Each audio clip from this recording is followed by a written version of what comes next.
Hello guys, मेरा नाम अभिषेक और आप सबका स्वागत है मेरे चैनल में एक बार फिर से।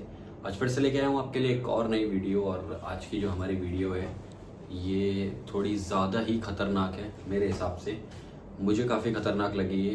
अब देखते हैं आपको कैसी लगती है। ये स्टोरी आ रही है कानपुर से और देखते हैं कैसी रहती है स्टोरी, आपको कैसी लगती है। करते हैं वीडियो को स्टार्ट। अगर आपने वीडियो को अभी तक लाइक नहीं किया है तो वीडियो को लाइक, चैनल को सब्सक्राइब, बेल आइकन ज़रूर दबा देना। अपने दोस्तों के साथ इस वीडियो को ज़रूर शेयर करना जिनको स्टोरी सुनने में, देखने में मज़ा आता है।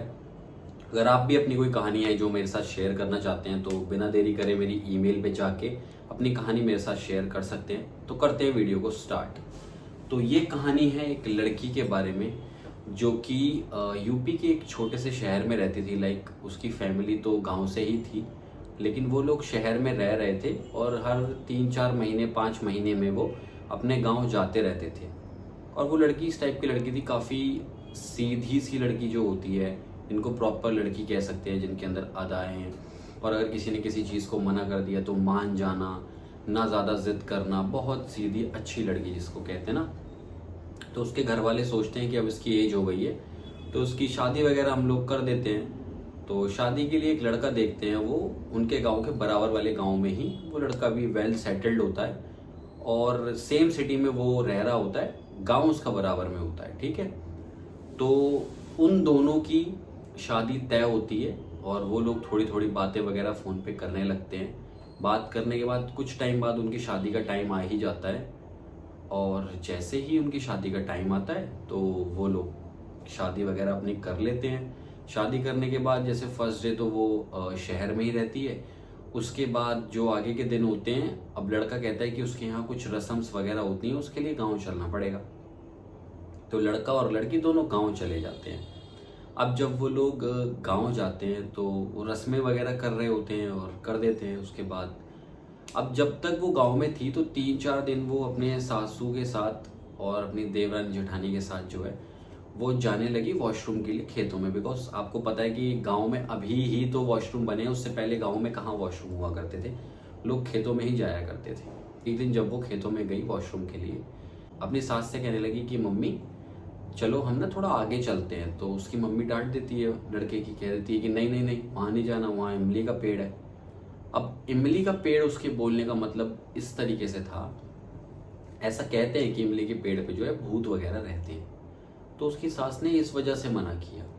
तो वो सीधी लड़की थी, उसने एक बार के कहने पे अपने सास की बात मान ली और वो वहाँ पे वहीं जहाँ रेगुलर जाया करते थे वहीं गए। उसके बाद नेक्स्ट डे की बात, अब क्या हुआ, जब उसी रात को वो घर वापस आ, मतलब घर होती है वो और अपने काम वगैरह निपटा के जब सोती है तो उसको जल्दी नींद आ जाती है। जल्दी नींद आने की वजह से तो वो रात को जो है ना जल्दी उठ जाती है। लाइक सुबह 4 बजे वो उठ जाती है। अब वो सोचती है कि अब मैं सो के क्या करूँगी, मैं एक काम करती हूँ, वॉशरूम वगैरह होके आ जाती हूँ, फिर आके सबके लिए चाय वगैरह भी बनानी है, नाश्ता वगैरह भी करना है। तो एक काम करती हूँ, जल्दी जाके निपटा के अपना काम आ जाती हूँ। अब उसने गलती क्या की कि उसने अपनी सास वगैरह किसी को नहीं बुलाया, अकेले ही वो चली जाती है। अब जब वो अकेले वहाँ जा रही होती है, सो चलते चलते उसको ऐसा लगता है कि यार इतनी देर हो गई, जबकि वो जगह ना उनके घर से इतनी दूर नहीं थी। चलते चलते उसको काफ़ी देर हो गई चलते चलते, लेकिन अभी भी वो जगह नहीं आ रही। वो चले जा रही है, चले जा रही है, वो जगह ही नहीं आ रही। अब वो कह रही है यार कितनी दूर तो ये जगह थी नहीं, तो फिर इतना टाइम क्यों लग रहा है। बट फिर भी उसने ट्राई किया आगे चलने का, लेकिन वो नहीं जा पा रही थी। अगर नहीं आ रही वो जगह तो कोई नहीं, मैं यहीं पे ही कर लेती हूँ। तो वही खेत देख के झाड़ियों के साइड जाके पीछे वो बैठ जाती है, अपना लोटा लेके अपना गई थी वो। अब जब वो बैठती है तो उसको ऐसा फील होता है कि पीछे से किसी ने झाड़ियाँ हिलाई। उसने जैसे ही पीछे देखा तो कोई भी नहीं था, तो उसे लगा शायद ऐसा हो सकता है हवा वगैरह चल रही हो तो इस वजह से झाड़ियाँ हिल गई हों। अब दूसरी बार में क्या होता है, दूसरी बार में फिर से झाड़ियाँ हिलती हैं। अब उसे दूसरी बार में लगा डर, भूत वाली बात से नहीं डर लगा, उसे लगा शायद कोई जंगली जानवर हो सकता है। अब इस चीज़ से वो डर कि जैसे ही उसने फिर से पीछे देखा तो फिर से कोई नहीं। अब उसे डर लगा थोड़ा सा। अब जैसे ही दूसरी बार के बाद ना उसको हल्का सा कानों के पास ऐसे बहुत ठंडी हवा महसूस हुई। इतनी गर्मी में, गर्मी हो रही है, ठंडी हवा का उस टाइम पे कोई मतलब नहीं था। लाइक अब फिर क्या होता है, तीसरी बार दोबारा से उसको भाई सेम ऐसे लगता है कि पीछे कोई है। अब जब वो पीछे मुड़ के देखती है तो उसे अब भी कोई नहीं दिखता, लेकिन उसे ये लगता है कि जानवर है। अब उसको डर लगने लगा, वो भाई वहां से उठ के खड़ी होती है। अब जैसे ही वो खड़ी होती है तो उसे क्या दिखता है कि ऊपर से उसके सिर पे कुछ गिरा। अब जब उसके सिर पे गिरा तो उसने उठाया, वो क्या चीज गिरी, देखा तो वो इमली का बूटा था। अब उसने फिर ऊपर देखा तो कि भाई इमली का पेड़ है। अब इमली का पेड़ उसने देख के उसको वही वाली बात याद आ गई अपनी सास की। वो जैसे ही आगे की तरफ देखती है, ऊपर से आगे की तरफ, तो उसे दिखता है किसी के पैर। कोई आदमी उसके सामने खड़ा हुआ था जो कि बहुत लंबा था, ठीक है, आगे उसके खड़ा हुआ था। अब जैसे ही वो यूं करके फिर पीछे देखती है तो पीछे उस चीज का मुंह था। अब पीछे उस चीज का मुंह था तो वो मतलब इस तरीके से समझो जैसे ये पेड़ है, यहाँ वो बैठी हुई है, यहाँ से उसको पैर दिख रहे थे और इस तरीके से वो पूरा घूमा हुआ था, यहाँ उसका मुंह था। पीछे की तरफ से उसे देख रहा होता है, वो बहुत भयानक था देखने में। अब वो उठने की कोशिश कर रही है, वो उठ नहीं पा रही है। अब उसको ऐसा लगा कि उसके प्राइवेट पार्ट पे किसी ने उसको टच किया। अब वो बहुत ज्यादा डर चुकी थी। उसने एक बार फिर से ट्राई किया उठने के लिए, तो अब उसे ऐसा फील हुआ लाइक उसके चेस्ट को किसी ने प्रेस किया।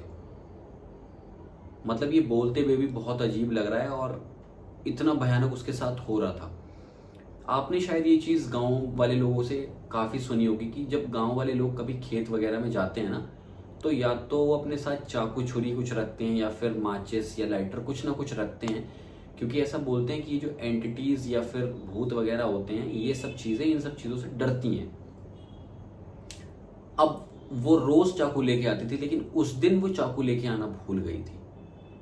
अब चाकू लेके आना भूल गई। जब उसने दोबारा से पीछे की तरफ देखा, क्योंकि वो उठ तो पा नहीं रही है, उसने पीछे देखा फिर से, वो चीज़ उसे घूर रही थी। घूरते घूरते वो चीज़ उसके मुंह के पास अपना मुंह ऐसे करके लेके आई और वो लड़की बेहोश होके वहीं गिर गई। बैक टू घर आ जाते हैं उसके, वो वहीं पड़ी हुई है। उसका घर वाला उठता है, उठ के उसका पति देखता है कि कहाँ है मेरी बीवी। उसकी बीवी तो वहाँ थी नहीं। उसने सारे कमरों में चेक कर लिया, अपने माँ से पूछ लिया, लेकिन कहीं भी उसकी बीवी नहीं है। अब ढूंढते ढूंढते उसे 1-1.5 घंटा हो गया, वो नहीं मिल रही। अब जो आसपास वाले होते हैं, घर में और लोग होते हैं, वो बातें बनाने लगे कि अरे इसकी बहू तो भाग गई, इसकी बहू तो भाग गई, क्योंकि अगर वॉशरूम वगैरह गई हुई होती तो 10-15 मिनट में वापस आ जाती, लेकिन वो 10-15 मिनट में वापस ही नहीं आई। तो अब उन्हें डर लगने लगा। वो अपनी माँ से बोलता है कि माँ मैं उसको देखने बाहर जा रहा हूँ। जैसे ही वो घर से बाहर निकलता है, सब लोग उसके पीछे पीछे बाहर आ जाते हैं। अब जब बाहर आते हैं तो वो क्या देखते हैं, सामने से उसकी बीवी चलती हुई आ रही है। अब उसकी मैं आपको बात बताता हूँ चलने के लिए। उसकी चाल हो गई मर्दाना, आदमियों की तरह यूं करके चल के आ रही है बिल्कुल। और ना उसके सिर पे दुपट्टा है ना कुछ है, जैसे वो शर्म हया वाली लड़की थी। ना उसके सिर पे कोई पर्दा था या कुछ था, कुछ नहीं। और ऊपर से उसका देखो तो ब्लाउज भी यहाँ से फटा हुआ था, तो उसके जो पार्ट्स थे वो दिख रहे थे, लाइक ऐसे समझ लो। अब उसका पति ये देख के बहुत शॉक हो जाता है। बाकी सारे लोग भी उसे देख रहे हैं कि ये कैसे आ रही है, क्या कर रही है, क्या हो गया इसे। उसका पति एकदम से चद्दर लेता है और भाग के उसे उड़ाने जाता है। जैसे ही वो चद्दर उसे उड़ाने जाता है, उसकी बीवी अपने सिर में उसका सिर ऐसे दे के मारती है, और वो इम्पैक्ट इतनी तेज था कि उसके पति का सर फट चुका था। फटने के बाद उसके सिर से खून निकल रहा है, और खून निकलते निकलते वो ऐसे बेहोश होकर नीचे गिर गया। अब 4-5 लोग उसे संभाल रहे हैं। अब उसकी सास उससे पूछती है कि तू कहाँ गई थी री, क्या कर रही है तू, कैसी हरकतें कर रही है, ये कोई चीज़ थोड़ी होती है करने की, तू पागल हो गई है क्या। उसकी तरफ से कोई जवाब नहीं आ रहा, बस वो सिर्फ हंस रही है, सिर्फ हंस रही है। हंसते हंसते उसकी सास जब उसकी तरफ बढ़ती है तो वही अपनी सास के मारती है थप्पड़ एक। उसकी सास भी दूर जाके गिरती है। अब वो किसी की नहीं सुन रही है। उन सबके लोगों के सामने से वो निकलती हुई घर के अंदर जा रही है, ऐसे चलते हुए मर्दाना चाल में। अब जैसे ही वो घर के बरामदे में आती है तो वहाँ क्या था ना, एक तुलसी का पेड़ लगा हुआ था और उनके पास एक कुत्ता भी था। वो कुत्ता उसे देख के भाई भौंकने लगता है। अब जैसे ही कुत्ता उसे देख के भौंकने लगता है, भाई वो कुत्ते की बैक साइड में अपने दांत ऐसे गड़ा देती है, उसका मुंह भर लेती है उसको, जैसे कहते हैं ना काट लिया। उस कुत्ते को वो काटने लगती है। अब होता क्या है, जब कुत्ते के वो काटती है, कुत्ता उसके हाथ पे काट रहा है। अब एक सर्कल सा बन गया लाइक कि वो कुत्ते को काट रही है, कुत्ता उसे काट रहा है। उसने काटते काटते ऐसे छोड़ दिया कुत्ते को, और कुत्ते के खून निकल रहा है अभी भी। कुत्ता उसके काट रहा है, उसके भी खून निकल रहा है, लेकिन वो कुत्ते को देख ही नहीं रही है भाई। और ऐसे कुत्ते का मुंह पकड़ा और यूं करके फेंक के मारा कुत्ते को। जब उसने कुत्ते को ऐसे फेंक के मारा, सब लोग अचंभे में, भाई इसे क्या हो गया, पागल हो गया। कुत्ता भी म्याऊं म्याऊं म्याऊं करता हुआ साइड में चला गया भाई। फिर वहां से उठी, खून बराबर उसके हाथ से गिर रहा है, लेकिन उसको एक शिकंज नहीं, एक मसल तक पूरे बॉडी की उसकी नहीं हिलेगी। उसको दर्द हो रहा है या कुछ हो रहा है। फिर वो अपने रूम की तरफ बढ़ती है, एक लात मारती है गेट पे, और गेट कुंदी समेत नीचे गिर जाता है। अब जैसे ही गेट नीचे गिरता है, सब लोग फिर से शॉक, फिर डर गए। अब लोगों को ये तो समझ आ गया था कि ये नॉर्मल तो नहीं है, इसके अंदर कुछ तो आ गया है। अब इसके बाद क्या होता है, वो कमरे में सीधा अंदर जाती है, वो गिरा हुआ गेट उठा के दोबारा लगा देती है ऐसी। और इतना सब देखने के बाद उसके पति को अंदर से आवाज आ रही है, वो तो बाहर ही पड़ा हुआ है, घर के भी बाहर पड़ा हुआ है। वो थोड़ा ऐसे चक्कर वक्कर खाते हुए अंदर आता है और सीधे कमरे के पास जाके उस दरवाजे को पीटने लगता है, जिस दरवाजे को उसने तोड़ के दोबारा खड़ा किया था। वो ऐसे मारता है, नो गेट खोल, गेट खोल, गेट खोल। तो अंदर से एक मर्दाना आवाज आती है, क्या है बे? तो वो बोलता है, कौन है तू, गेट खोल। तो वो बोलता है पीछे से, तू गेट खोल के तो दिखा। अब वो डर गया, उसको समझ आ गया सिंपल सा कि कोई तो है, कोई तो कुछ और है। फिर वो बोलता है, तू है कौन, तू यहाँ क्या करने आया है? फिर बच्चे की आवाज में एकदम टर्न, कहता है, मैं तो मुन्नी हूं। भाई वो बोल रहा है कि ये क्या हो रहा है। उसने बोला, तू क्या करने आया है, तू है कौन? अब वो किसी औरत की आवाज में बोल रहा है, मैं तो गुड्डी हूं। लाइक वो पूरा कंफ्यूज हो चुका है कि ये मतलब एक आदमी है, एक औरत है, एक बच्चा है, क्या है, कुछ समझ नहीं आ रहा उसे। अब वो फिर दरवाजा पीट रहा है, पीटते पीटते अब अंदर से सितार की आवाज आ रही है। लाइक अंदर कोई म्यूजिकल इंस्ट्रूमेंट नहीं पड़ा था कमरे में, लेकिन ऐसी आवाज आनी उसको बड़ा अजीब लगा। अब अजीब लगने के बाद वो फिर से दरवाजा पीटता है और पूछता है कि तू है कौन, मुझे बता, और तू है कौन, मुझे ये बता, और तू क्या करने आया है यहाँ? हमने क्या बिगाड़ा है तेरा, हम तो कल ही आए हैं यहाँ पे। तो वो बोलता है, मैं खबीज हूं। इतना सुनते ही उसका पति वहां एक मिनट नहीं रुका, सीधा भाग के गया अपने गांव के मौलवी के पास। मौलवी को लेके आता है। फिर मौलवी आते ही डोर नॉक करता है। तो वो अंदर से बोलता है, आ गया तू, मुझे पता था तू आएगा। अब मौलवी बोलता है कि तू यहाँ क्या करने आया है, जल्दी बाहर आएगा या मैं और तरीके अपनाऊं तुझे बाहर लाने के? तो अंदर से वो जो खबीज था वो डर गया था। नहीं नहीं, तू वो मत करियो, नहीं तू वो मत करियो, नहीं मैं आता हूं, तू वो मत करियो।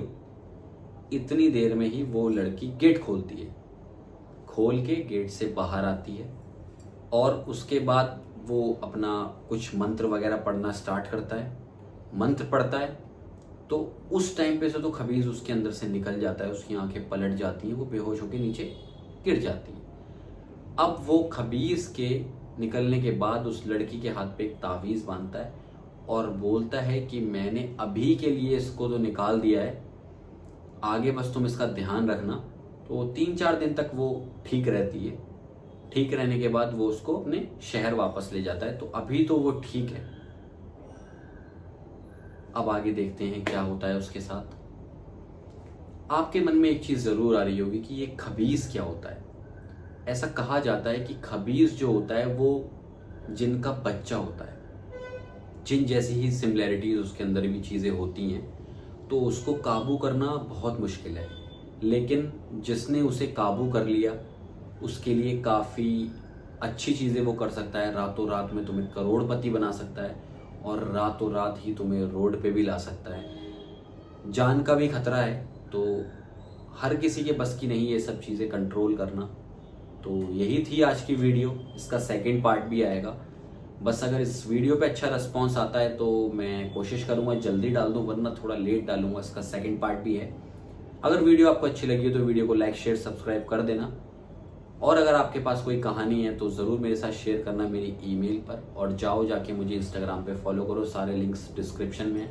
मैं मिलूंगा इससे नेक्स्ट वीडियो में, तब तक के लिए शुक्रिया, बाय बाय।